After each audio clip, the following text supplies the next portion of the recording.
ఏంటంటే నేను ఒక పేపర్ ఆర్టికల్ చూసి ఖచ్చితంగా మిమ్మల్ని ఇంటర్వ్యూ చేయాలి అనేసి మిమ్మల్ని అడగడం, మీరు ఫ్రీ టైం వెంటనే నాకు చెప్తే ఇమీడియట్గా రావడం జరిగింది. ఏంటంటే నాకు చాలా ఆశ్చర్యం అనిపించింది, ఇది ఒక సెన్సేషన్ కాబోతుంది అనేసి కూడా అనిపించింది.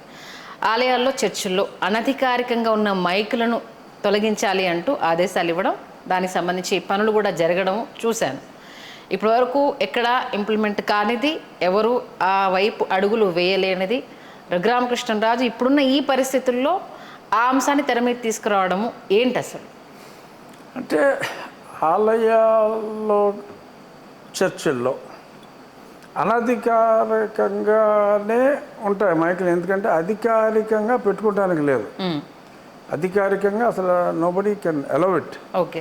ఏదైనా ప్రత్యేక సందర్భాల్లో సంవత్సరానికి 15 రోజులు దాటకుండా ఫెస్టివల్ టైంలో, అది కూడా మోతాదుకి మించకుండా ఆ డెసిబల్స్ ప్రకారం మెయింటైన్ చేయాలి as per the pollution control norms.